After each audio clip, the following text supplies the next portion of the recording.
Alors, si vous n'étiez pas là la semaine dernière, vous ne savez peut-être pas que nous sommes dans la deuxième semaine de notre série sur la vie de l'Église, tout simplement. La semaine dernière, on a examiné le but de l'Église et la manière dont Dieu prévoit accomplir ce but. Dieu cherche à montrer sa sagesse et sa puissance infinie à toute la création. Et comme on a vu dans Éphésiens 3 et 4 la semaine dernière, il compte faire cela par l'intermédiaire de l'Église, qui apprend ensemble à s'édifier. Alors, comme j'ai dit, je trouve ça un plan un peu risqué, de vouloir montrer sa sagesse infiniment variée à travers des gens infiniment imparfaits, mais c'est comme ça qu'il fait, et il le fait bien. Alors ensuite, après la prédication, il faut savoir que moi et Joe, la semaine dernière, on ne s'est pas concerté sur les textes qu'on allait utiliser pour parler de ce qu'on allait dire. Pendant le dimanche de la forme, qui a suivi la prédication de dimanche matin, Joe nous a donné un aperçu de toute la première lettre de Paul aux Thessaloniciens, la lettre qu'on vient de lire. Et on a vu cette lettre ensemble jusqu'au verset 11 du chapitre 5. Il ne savait pas que j'avais prévu de prêcher à partir du verset 12 du chapitre 5, donc c'est parfait. On a vu ensemble que cette lettre présente les marques d'une Église en bonne santé, qui sont une foi qui accueille la parole de Dieu, un amour qui se soucie des autres et une espérance qui vit à la lumière du retour de Jésus-Christ. Mais la question qui reste après dimanche dernier, que ce soit dans la prédication ou dans le dimanche de la forme, c'est si notre foi nous appelle à nous édifier les uns les autres, à nous aider les uns les autres à grandir, comment on fait ça? De manière très concrète, dans les faits, dans nos vies de tous les jours, à quoi est-ce que cela ressemble? Paul nous le dit dans notre passage, comme on vient de voir à la toute fin de sa première lettre aux Thessaloniciens. Il va parler de 3 domaines fondamentaux dans lesquels on doit s'efforcer de s'édifier les uns les autres. Il va parler d'abord de ce qui doit caractériser nos relations avec nos anciens. Ensuite, ce qui doit caractériser nos relations les uns avec les autres. Et après, ce qui doit caractériser l'Église dans son ensemble. Et donc, tout ce qu'on verra aujourd'hui est hyper pratique, très terre-à-terre, et on a beaucoup de choses à voir. Et donc, n'hésitez pas à prendre des notes, à souligner dans vos Bibles, à marquer, à mettre des choses, à noter dans les marges. Si vous êtes nouveau à la foi, ce n'est pas irreligieux, ce n'est pas hérétique ou démoniaque d'écrire dans vos Bibles, au contraire. N'hésitez pas à le faire. Bref, on va commencer par nos relations avec les anciens. Donc, lisons ensemble encore à partir du verset 12. Il dit, « Nous vous demandons, frères et sœurs, de reconnaître ceux qui travaillent parmi vous, qui vous dirigent dans le Seigneur et qui vous avertissent. Ayez beaucoup d'estime et d'amour pour eux à cause de leur travail. Soyez en paix entre vous. » Alors, je vais être honnête avec vous, je me sens toujours assez mal à l'aise pour parler de ce sujet ici, dans cette église, parce que je suis ancien ici, dans cette église. Si je visitais une autre église, aucun souci. J'aurais aucun souci à leur dire de faire tout ça envers leurs anciens. Mais quand je dis faites tout ça envers vos anciens, quelque part je dis faites ça envers moi aussi. Donc ça me met un peu mal à l'aise. Mais je peux le dire ici aussi, parce que j'ai besoin de l'entendre aussi. Je suis celui que vous voyez le plus souvent ici devant parce que je travaille à plein temps pour l'Église, contrairement aux autres anciens, mais je ne suis pas le seul ancien. Nous, on a 4 anciens à connexion, donc moi-même, Arnaud qui a fait la présidence ce matin, Paul qui est là aujourd'hui, et puis Joe Tandy qui est parti en Angleterre pour visiter les églises qui le soutiennent avec sa famille. On est 4 anciens ici, et on a tous la même autorité en tant qu'anciens. Je ne suis pas le chef des anciens. D'accord? Ce sont mes chefs à moi. Paul, Joe et Arnaud sont mes chefs à moi, ce sont mes anciens à moi. Et donc tout ce que je vais dire maintenant, je le dis à moi-même aussi en ce qui concerne ma relation avec mes anciens. Vous voyez? Donc le mot ancien, on voit dans le texte, n'est pas utilisé explicitement ici, mais le langage est clair quand même, si on regarde au reste du Nouveau Testament, quand on parle de ceux qui dirigent l'Église, ceux qui avertissent dans une Église locale, à chaque fois qu'on leur attribue un titre dans le Nouveau Testament, ce sont les anciens ou les pasteurs de cette Église locale. Et Paul est très clair sur la manière dont nous devons entretenir nos relations avec ceux qui nous dirigent, avec nos anciens. Tout d'abord, il nous dit qu'on est appelé à les reconnaître. Alors, certaines traductions disent de les respecter. Et finalement, ça revient au même. Quand on parle de respecter les anciens, on peut penser d'abord à l'obéissance. Et on voit cela dans Hébreux 13, par exemple. Mais ce n'est pas principalement de l'obéissance que Paul parle ici. Il parle surtout de la manière dont nous considérons nos anciens, la manière dont on les voit. Paul attire l'attention sur ce que font les anciens afin de montrer la réponse que cela devrait produire en nous. Il dit que les anciens travaillent parmi vous, qui vous dirigent dans le Seigneur et qui vous avertissent. Ok, très bien. Toute Église a besoin de quelqu'un comme ça. Quand même, pourquoi est-ce que ce travail, cette direction, ces avertissements de la part des anciens, pourquoi est-ce que ça mériterait la reconnaissance de la part des membres? Ce n'est pas pour autant qu'ils dirigent bien. Ce n'est pas pour autant qu'il avertisse en connaissance de cause ou que ce qu'il dit est juste. Pourquoi est-ce que le travail d'un ancien serait-il digne de reconnaissance et de respect? En partie, c'est parce que les anciens n'ont pas assumé ces rôles eux-mêmes. C'est l'Église qui les a nommés à ces fonctions. Chaque ancien, même à l'époque de l'apôtre Paul, passe par un processus qui confirme que le respect est mérité. Alors, nous n'avons pas assumé le rôle d'ancien, c'est l'Église qui a formellement approuvé lors d'une assemblée générale que nous soyons anciens. Et on a fait ça, l'Église a fait ça sur la base des qualifications claires que Paul donne pour les anciens dans 1 Timothée 3 et dans Tite 1, qui a une exception près. Si vous regardez 1 Timothée 3 et vous faites la liste des qualifications, voici les critères pour un ancien d'une Église, à une exception près. Toutes ces qualifications sont liées au caractère de l'homme en question et non pas à ses compétences.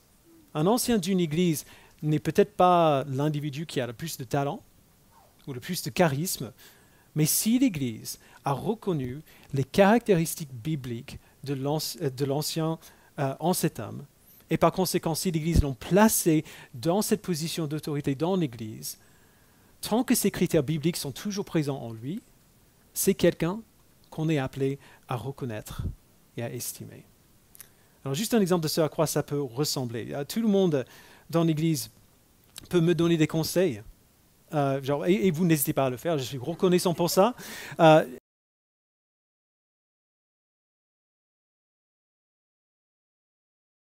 Je sais que je suis un être humain très myope, comme nous tous. Il y a des choses que je ne vois pas, que vous voyez.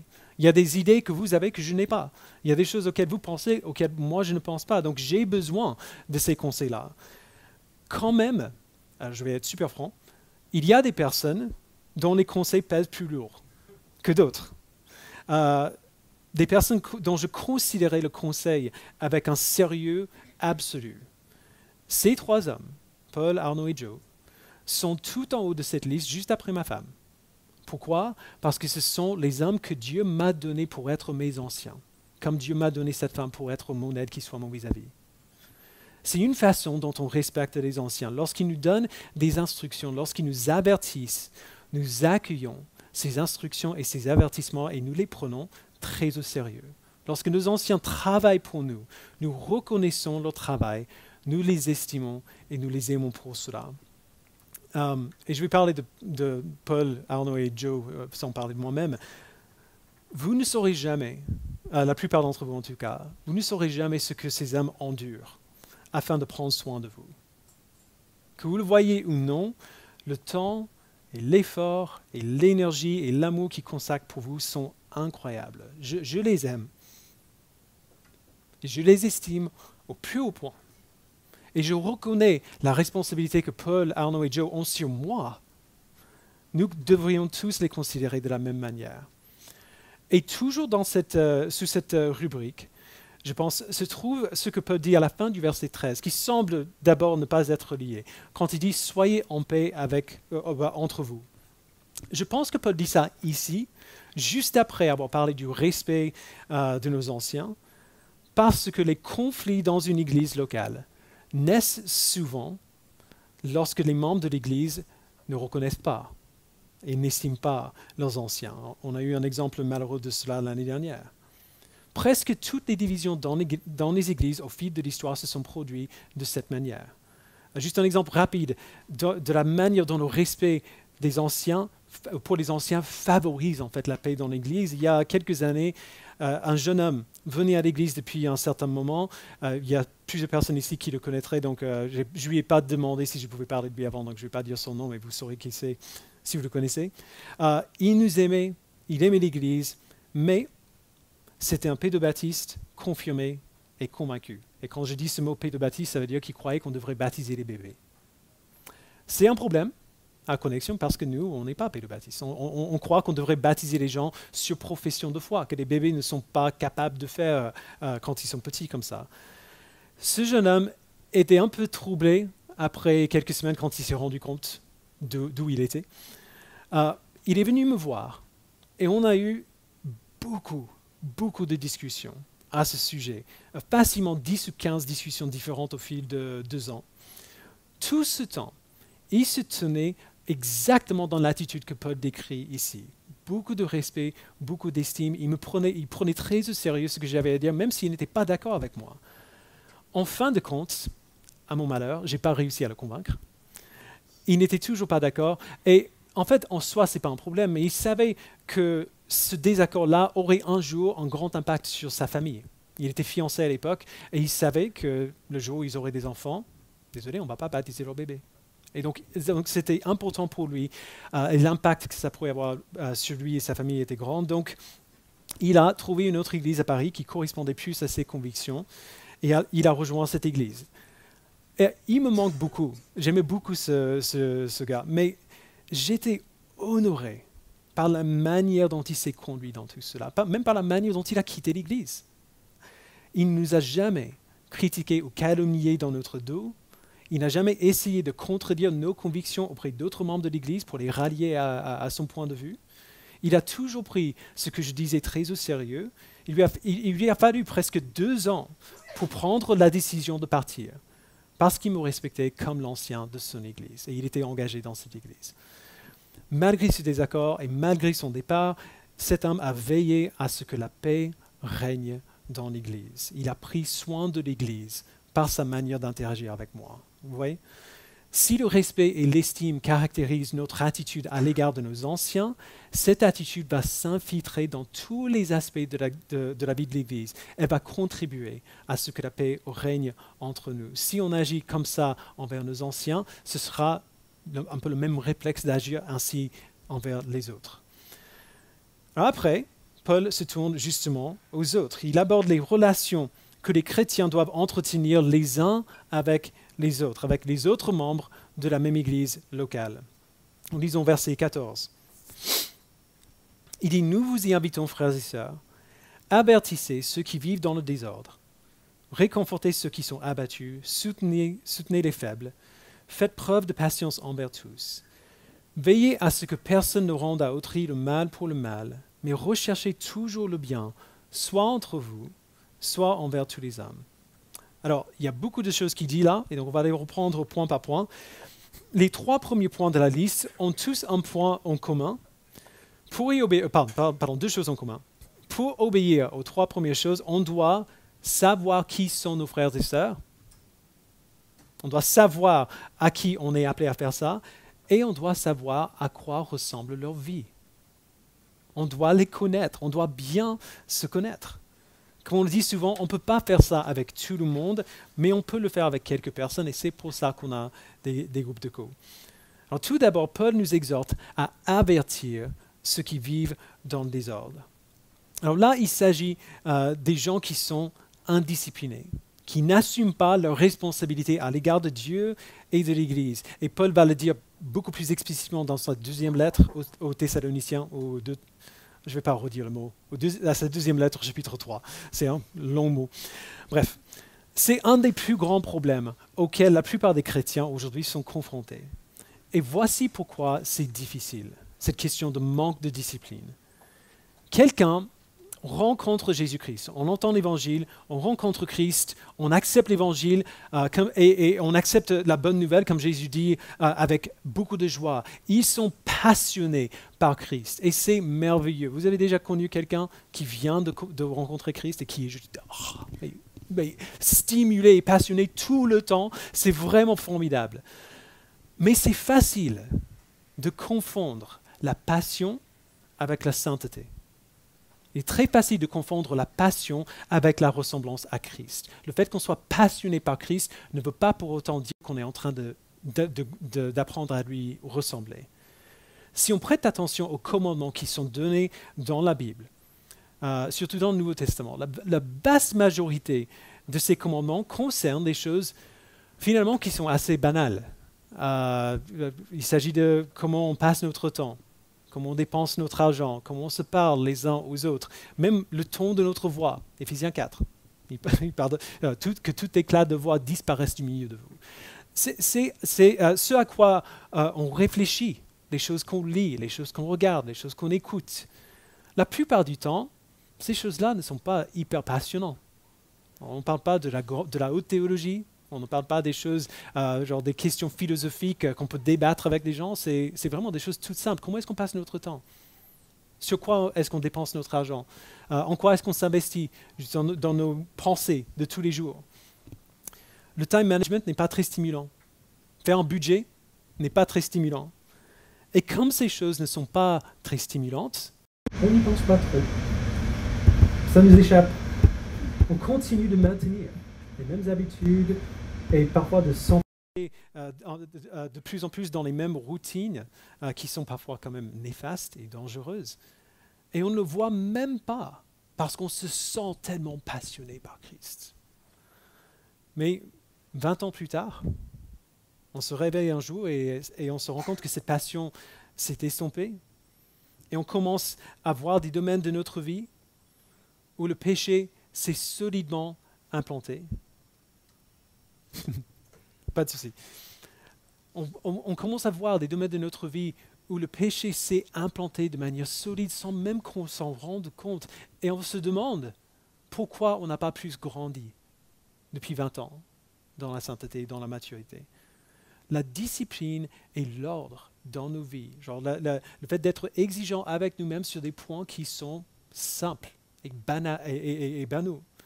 La discipline et l'ordre dans nos vies sont comme des gilets de sauvetage quand on fait du rafting. Vous savez, genre quand on fait le bateau sur la rivière, qui font comme ça, on faisait beaucoup ça dans ma jeunesse, et c'était formidable. Personne ne prévoit de tomber du bateau. Personne ne veut que ça se passe comme ça. On ne compte pas, genre à ce moment-là, oui, je vais tomber, ça va être super. On ne pense pas, on ne prévoit pas de faire ça, on ne veut pas que ça se passe, mais on sait que parfois ça se passe. Et donc on porte un gilet de sauvetage pour les moments où ça se passe. Personne ne veut voir sa passion pour Christ diminuer. Personne ne prévoit que sa passion pour Christ diminue. Mais lorsque ça arrive, et tôt ou tard ça arrive à tout le monde parce qu'on est des êtres humains imparfaits qui vivent dans un monde pécheur, lorsque ça arrive, on a besoin de ce gilet de sauvetage. On a besoin de cette discipline, on a besoin de cet ordre pour garder la tête hors de l'eau.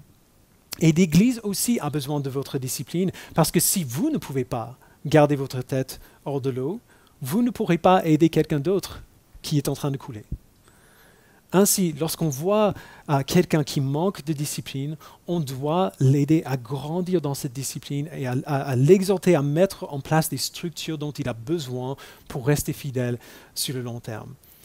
Et évidemment, ça implique, ça implique que la personne qu'on exhorte accepte l'exhortation, écoute l'exhortation et accepte de mettre en place ces structures qui sont utiles et nécessaires pour nous. Ensuite, Paul dit réconforter ceux qui sont abattus. Là, il s'agit des gens qui sont épuisés, émotionnellement, physiquement, spirituellement. Il peut y avoir 1000 raisons pour lesquelles ça peut arriver. La raison n'a aucune importance. Ça ne fait rien du tout. Peut-être même qu'on est abattu parce qu'on vit dans le désordre. C'est fatigant d'être indiscipliné.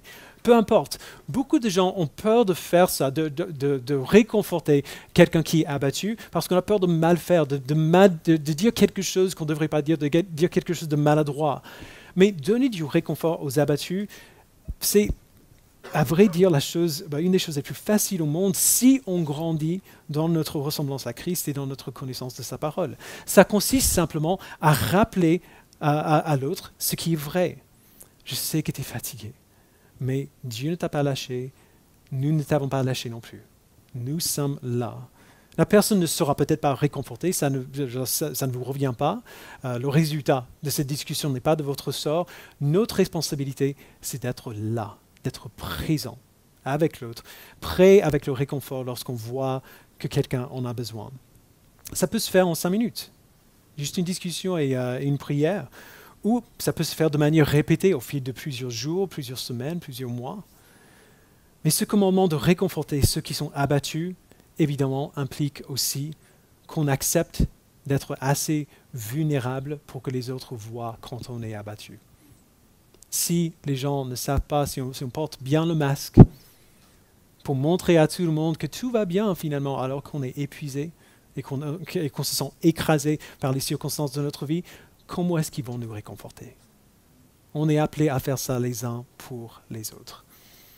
Après, Paul nous appelle à soutenir les faibles. J'ai bien aimé la traduction qu'on a vue tout à l'heure, il y a de supporter les faibles.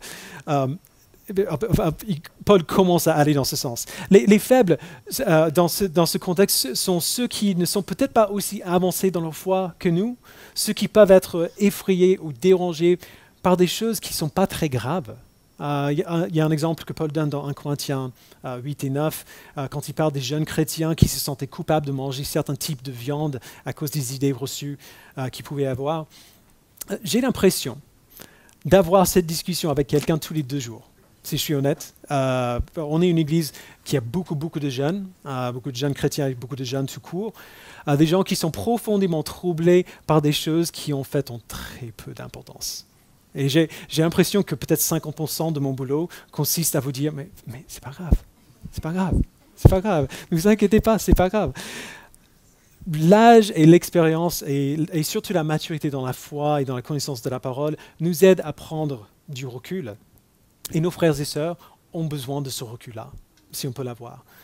Alors Paul dit que si vous êtes un peu plus avancé dans votre foi, aidez vos frères et sœurs à voir ce qui est vraiment important, à diriger le regard vers ce qui est essentiel, sur ce qui est central, vers le but de notre foi, qui est, comme Paul dit plus tôt dans la lettre, l'espérance du retour de Jésus-Christ. Ensuite, c'est peut-être le plus difficile, faites preuve de patience envers tous. Alors, celui-ci implique bien sûr que certaines personnes mettront notre patience à l'épreuve. Je vais vous donner une mauvaise nouvelle, désolé. Si vous appartenez à une église locale, vous allez avoir la même discussion des centaines de fois avec les mêmes personnes. Ce sera toujours pareil, la même chose qu'on dit à chaque fois, qu'on répète sans cesse, toujours les mêmes questions auxquelles on répond. Changer pour ressembler à Christ, genre passer du désordre à la discipline, de l'abattement à l'encouragement, de la faiblesse à la force, ce n'est pas une question de jours ou de semaines, mais d'années. Alors, il faut une vie pour être transformé de cette manière.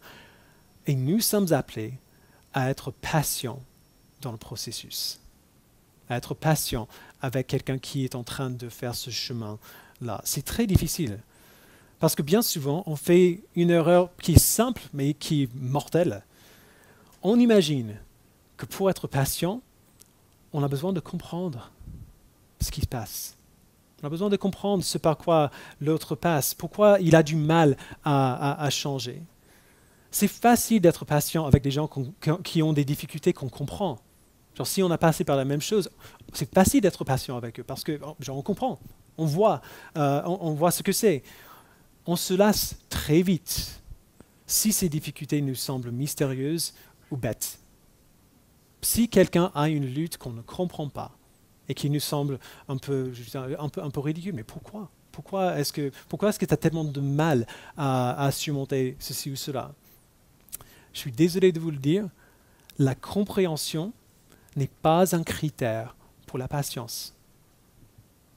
La compréhension n'est pas un critère pour la patience. Le fait que la patience soit un commandement et pas une suggestion signifie que nous avons maintenant ce qu'il nous faut pour y obéir. Vous avez aujourd'hui tout ce qu'il vous faut pour être patient avec vos frères et sœurs en Christ. Si vous êtes en Christ, vous savez que nous sommes tous pécheurs et que notre péché a des répercussions surprenantes sur notre esprit et notre corps. Il crée des habitudes dont il est difficile de se défaire. Il crée des peurs en nous qui ne sont pas logiques.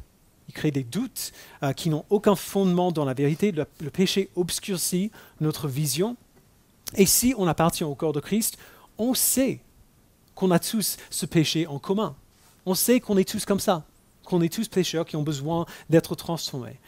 Alors, si c'est le cas, et c'est le cas, soyons patients avec nos frères et sœurs qui sont encore en train de grandir en maturité, même si on ne comprend pas pourquoi ils ont du mal à grandir dans un domaine particulier ou dans un autre.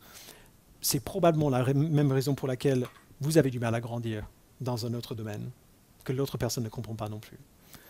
Bref, enfin, dans cette catégorie au moins, que personne ne rende à autrui le mal pour le mal, mais recherchez toujours le bien. Alors celui-ci se manifeste souvent dans nos cœurs plus que dans nos actes. Enfin, ça dépend, mais quelqu'un nous fait du mal et on veut lui faire du mal en retour. On pense qu'à ça. On se dit qu'on pense à la justice. À vrai dire, si on est honnête, on veut juste qu'ils aient mal. Et c'est normal. Ils le méritent. Ils le méritent. S'ils ont péché contre vous, ils méritent d'être punis. Le péché mérite la punition. Mais si leur foi est authentique, ça veut dire que Christ a déjà été puni pour eux. Et si leur foi n'est pas authentique, ça veut dire que Dieu va exercer son jugement contre eux. Dans un cas comme dans l'autre, ce n'est pas à nous de punir, que ce soit en action ou juste dans notre imagination. Notre tâche consiste à traiter les autres comme Christ nous a traités, à prendre les coups et à faire confiance à Dieu pour juger le péché avec justice et avec sagesse parfaite. Dans nos cœurs, notre désir doit être de ne pas rendre le mal pour le mal, mais de chercher le bien de la personne qui nous a blessés. Et d'ailleurs, juste entre parenthèses, je sais à quel point c'est difficile. On ne minimise pas la douleur et la blessure qu'il peut y avoir selon la confrontation qui a eu lieu ou la blessure qui a eu lieu, mais quand même, c'est dans ce sens-là qu'on est appelé à nous conduire. On doit viser ce but-là. On n'est peut-être pas capable de le faire parfaitement aujourd'hui, mais c'est dans ce sens-là qu'il nous appelle à aller. Alors ça ne signifie pas qu'on ferme les yeux. Si on voit du péché dans un autre chrétien, parfois la seule manière de lui faire du bien, de travailler pour le bien de cette personne, c'est de confronter ce péché et même d'administrer les conséquences qui viennent de ce péché, mais de la bonne manière et pour la bonne raison. En priant que Dieu nous utilise pour aider ses frères et sœurs à être convaincus de leur péché et pour les amener à la repentance. Cette deuxième partie du message sera plus courte que la première, je vous promets. Ces commandements ne concernent pas les relations interpersonnelles entre l'Église et les anciens ou entre les chrétiens et dans l'Église. Ces commandements concernent l'Église dans sa totalité, genre nous tous de manière collective. Ce lundi passé, Lohan a organisé un dîner surprise pour mon anniversaire avec les anciens de l'Église et quelques amis pasteurs. On a mangé dans un resto, un resto de barbecue texan, qui ne se caractérise pas par la sauce, attention, mais par la manière dont la viande est fumée. Dès qu'on a franchi la porte, vous vous souvenez? Dès qu'on a franchi la porte, l'odeur de cette viande fumée était partout et c'était magnifique. En fait, je suis rentré à la maison ce soir-là, en fait, mes vêtements avaient encore l'odeur dessus, ma peau aussi, je ne voulais pas me laver. Je l'ai fait, mais c'était triste quand même. Bref, ces versets qui suivent servent un petit peu à ça.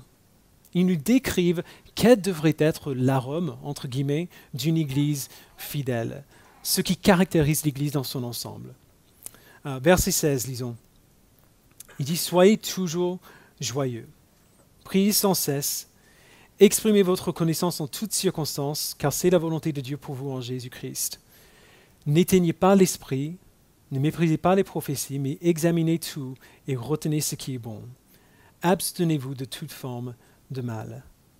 Alors tout d'abord, horriblement dur, soyez toujours joyeux. Toujours?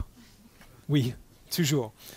Je serai le premier à admettre à quel point c'est difficile de faire ça, mais que ça nous plaise ou non, encore une fois, ce n'est pas une suggestion, c'est un commandement qu'il nous donne.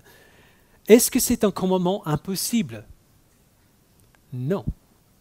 Parce qu'en toutes circonstances, nous avons des raisons de nous réjouir. Peu importe la douleur qu'on est en train de vivre, peu importe à quel point on est en train de souffrir par ailleurs, nous avons des raisons de nous réjouir. Je ne veux pas minimiser la souffrance de qui que ce soit, mais la réalité objective de chaque chrétien est très simple. Chaque jour que nous vivons, nous ne sommes pas en enfer. Alors c'est une belle journée. Chaque jour que nous vivons, nous ne sommes pas en enfer. Alors, c'est bon. Même la pire souffrance du monde n'est rien comparée à la souffrance qui attend ceux qui seront en enfer pour toute l'éternité. Et nous avons aujourd'hui et pour toujours l'assurance que nous n'aurons jamais à vivre ça. Que la pire souffrance que nous endurons dans notre vie d'aujourd'hui est la pire souffrance que nous endurons dans notre vie pour toute l'éternité. Ça ne va pas être pire que ça. Et encore, ça va être infiniment meilleur que tout ce que nous pouvons imaginer. Dans toutes circonstances, nous bénéficions de l'œuvre de Christ accomplie pour nous.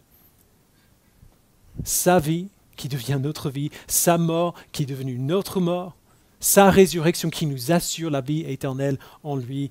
Quelles que soient nos circonstances, nous avons des raisons de nous réjouir. L'appel de se réjouir à tout moment est un appel à garder nos yeux fermement fixés sur ce qui est toujours vrai. Pas nos circonstances, pas nos sentiments, mais l'espérance que nous avons en Christ. Et c'est possible de le faire. On a de bels exemples dans l'Église et dans d'autres églises, dans l'histoire de l'Église, des gens qui ont souffert terriblement, tout en louant le Seigneur pour sa grâce. C'est possible. Après, c'est lié. Priez sans cesse. Alors, on a parlé un peu de ça dans notre groupe de coach. Je dis, priez sans cesse. Genre, est-ce qu'il parle littéralement ici? Est-ce que je suis en train de prier maintenant? Est-ce que vous êtes en train de prier alors que vous m'écoutez? Parfois, il faut travailler. Il faut parler avec des gens. Il faut manger.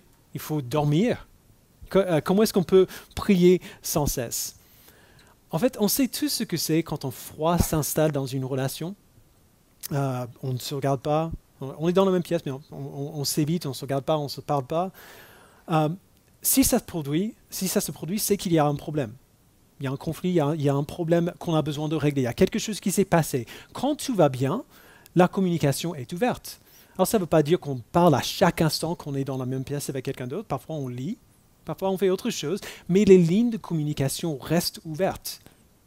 Les lignes de communication sont toujours là. On peut se parler à chaque instant, quand on veut, de ce qu'on veut. Alors, est-ce que ce n'est pas étrange que notre relation avec Dieu ressemble si souvent à une relation où un froid s'est installé? Où les lignes de communication sont juste coupées ou pas employées? Dieu est littéralement toujours avec nous. Il est omniprésent. Il vit en nous par son esprit. Et pourtant, on ne lui parle que pendant les 15-20 minutes de notre temps avec Dieu le matin. Et même là, la prière ne fait pas toujours partie de ce moment. On va lire la Bible, on va y réfléchir, on va prendre des notes et puis on va fermer le livre et on va partir. Et quand nous sommes ensemble, nous oublions souvent que Dieu est là aussi. Quand on est ensemble, on oublie de prier ensemble, on parle de Dieu comme si Dieu n'était pas là.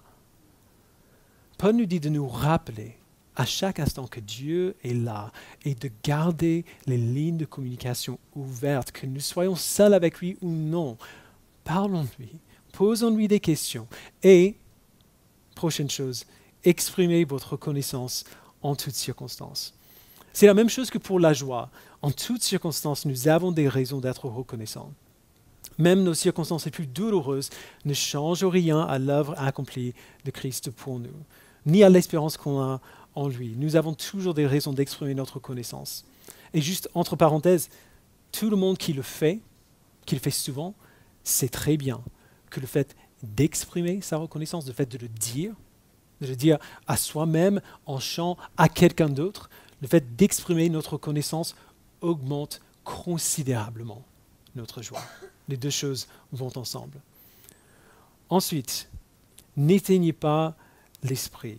Alors, je sais que pour certains d'entre vous, ces deux suivants vont être un peu difficiles. Pas compliqués, mais difficiles à accepter. On se casse parfois la tête pour comprendre ce verset. Alors, pour le dire très simplement, l'Esprit de Dieu nous parle généralement de deux manières principales, par sa parole et par notre conscience. Alors Paul dit, écoute ce qu'il te dit. Ne fais pas comme s'il ne parlait pas. Que ce soit par sa parole, par votre conscience, écoute ce qu'il te dit. Si tu vois dans sa parole qu'il te dit de faire quelque chose, alors fais-le. Si tu vois dans sa parole qu'il te dit de ne pas faire quelque chose, alors ne le fais pas. S'il place quelque chose sur ta conscience, obéis-lui. Ne l'ignore pas et ne fais pas comme si tu ne l'avais pas entendu. Fais ce qu'il te dit de faire. Et juste une petite remarque au cas où, l'Esprit ne mettra jamais sur votre conscience quelque chose qui est contraire à ce que la Bible ordonne. Donc, si vous avez l'impression que Dieu vous dit de faire quelque chose qui va à l'encontre de ce que la Bible enseigne clairement, ce n'est pas l'Esprit qui vous parle. Okay, juste que ce soit clair pour tout le monde. Là, ce que Paul dit ensuite est lié. Il dit, ne méprisez pas les prophéties, mais examinez tout et retenez ce qui est bon. En fait, finalement, c'est celui-ci qui sera difficile pour certains. On n'a pas le temps ce matin de faire tout un exposé de la théologie de la prophétie, alors je resterai très très très simple. Je sais qu'on a des gens dans nos milieux qui ne croient pas que Dieu parle encore de cette manière, peu importe. Même si c'est votre cas, même si vous n'êtes pas convaincu que Dieu parle encore de cette manière, c'est une question d'humilité. Si quelqu'un essaie de vous dire quelque chose, qui pense que Dieu a, comme on dit, mis sur le cœur, soyez humble et restez ouvert à la possibilité que Dieu essaie vraiment de se servir de ce frère ou de cette sœur en face pour vous dire quelque chose que vous avez besoin de savoir, qui vous fera du bien, qui vous édifiera dans votre foi. Alors d'autres personnes ont le problème contraire.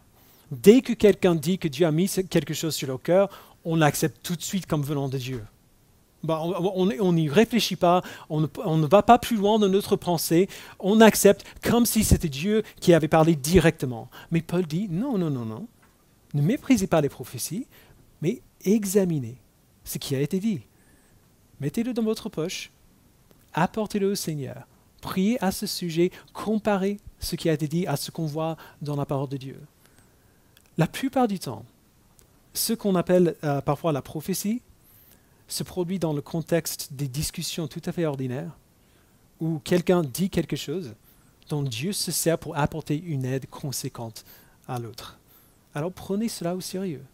Présentez-le à Dieu et demandez-lui de vous enseigner. Soyez assez humble pour reconnaître que peut-être Dieu est en train de faire quelque chose, même si la structure que nous avons en tête ne le permet pas nécessairement. Et enfin, abstenez-vous de toute forme de mal. Je n'ai pas besoin de dire grand-chose ici. C'est assez simple. Faites ce que Dieu vous appelle à faire. Obéissez à sa parole. Et si vous n'êtes pas sûr que telle ou telle action soit mal ou non, il y a beaucoup de sujets dont la Bible ne parle pas, ou que la Bible n'explicite pas de manière directe. Si vous avez un doute, si vous n'êtes pas sûr, restez prudent et attendez. Au moins jusqu'à ce que vous puissiez chercher conseil auprès de quelqu'un de plus expérimenté. Mieux vaut être faible et se faire aider par quelqu'un de plus fort que d'aller à l'encontre de sa conscience. Okay? Donc, si vous avez un doute, mieux vaut être faible et ne pas faire une erreur que d'essayer d'être plus fort que vous êtes et vous tromper en route. Cherchez de l'aide, cherchez des conseils et obéissez à ce que Dieu vous dit de faire. Alors c'est à ce moment de chaque prédication où on se tourne habituellement vers ce qu'on appelle l'application.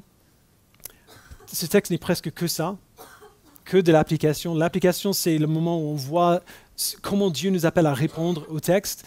Quand on voit autant de verbes impératifs dans un même texte, on n'a pas besoin de chercher très loin pour l'application. Alors, c'est pour ça que j'adore la façon dont Paul termine ce passage. Il vient de donner une longue liste de choses à faire et à ne pas faire, entre croyants dans l'Église, comment on doit être responsable les uns envers les autres, comment on doit être redevable les uns envers les autres, que nous soyons anciens, diacres, membres. Le problème, c'est que très souvent, et si vous êtes dans l'Église depuis un petit moment, vous saurez que c'est vrai, très souvent, nos efforts pour faire ces choses, pour vivre de cette manière afin d'édifier l'Église, ne sembleront pas avoir l'effet désiré. On fait de notre mieux pour obéir afin d'édifier l'Église et on ne voit pas de changement dans l'Église. Ou pire encore, notre obéissance semble se retourner contre nous pour nous provoquer encore plus de problèmes, au moins à court terme, que de solutions. Il ne faut pas nous inquiéter si c'est ça qui se passe, parce que Dieu ne nous appelle pas à obtenir des résultats. Il ne nous appelle pas à produire un changement. Il nous appelle à être fidèles à ses commandements. C'est lui qui s'occupe du résultat. Et c'est ça que Paul dit par la suite, verset 23, « Que le Dieu de la paix vous conduise lui-même à une sainteté totale, et que tout votre être, l'esprit, l'âme et le corps soient conservés irréprochables lors du retour de notre Seigneur Jésus-Christ. Celui qui vous appelle est fidèle, c'est aussi lui qui le fera. » C'est lui qui le fera, frères et sœurs. Il nous sanctifiera, il nous préservera, il nous gardera. Il est fidèle. Nous n'avons pas besoin de nous inquiéter du résultat de ces choses. Il ne nous appelle pas à changer par nous-mêmes. Il nous appelle à être fidèles à ses commandements, à lui obéir. Et il promet de nous préserver. Il promet de nous sanctifier, de nous rendre, de nous faire grandir dans notre ressemblance à Jésus-Christ. C'est comme ça que Dieu fait grandir l'Église dans sa globalité. C'est ainsi qu'il démontre son infinie sagesse à la création. Il prend des groupes de personnes très imparfaites et les amène à accueillir sa parole, à s'aimer et à prendre soin les uns des autres comme Christ nous a aimés et pris soin de nous, et à rester fermement ancrés dans l'espoir, dans l'espérance que nous avons en lui. Lorsqu'une église vit de cette manière, cette église et tous ses membres deviennent individuellement et collectivement comme Christ. C'est un miracle à voir. Et ce qui est incroyable, c'est que ce miracle se produit grâce à l'obéissance du peuple de Dieu. Ce n'est pas quelque chose comme quand Jésus faisait des miracles, des choses incroyables qui semblaient venir de nulle part. Ce miracle de Dieu qui révèle sa sagesse infinie à l'univers entier, ce miracle se fait à travers l'obéissance du peuple de Dieu. Lorsque Paul nous dit de reconnaître et d'estimer nos anciens, d'avertir ceux qui vivent dans le désordre, de soutenir les faibles, de faire preuve de patience envers tous, de prier sans cesse, d'être toujours reconnaissant, toujours joyeux et ainsi de suite, il est en train de nous dire comment voir un miracle se produire dans un groupe de personnes que nous aimons. Notre prière pour Connexion, c'est qu'on voit ça. On voit ce miracle se produire.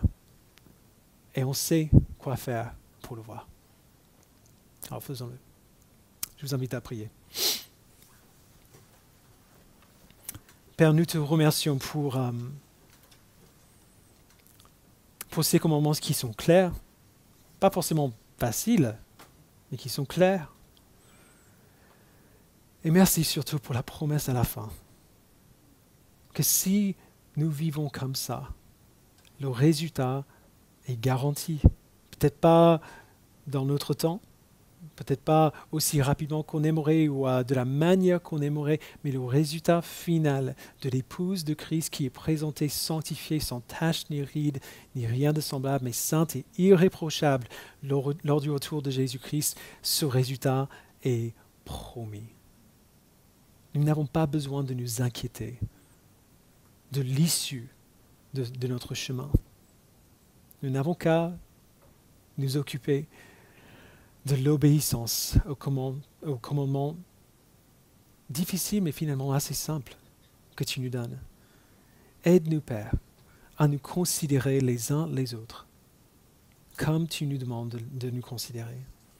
Aide-nous à nous aider les uns les autres comme tu nous aides en Christ. Aide-nous à nous exhorter les uns les autres comme tu nous exhortes en Christ. Aide-nous à respecter les structures que tu nous donnes afin de vivre fidèlement, même dans les moments difficiles. Permets à ceux qui souffrent de voir, même au milieu de leur souffrance, leur raison de se réjouir, leur raison d'être reconnaissant, leur raison de continuer de venir vers toi pour exprimer leur reconnaissance dans la prière. Merci, Père, de nous sanctifier par ton esprit, par l'accueil de la parole et par notre amour les uns pour les autres. Merci, Père. Au nom de Jésus-Christ, nous prions. Amen.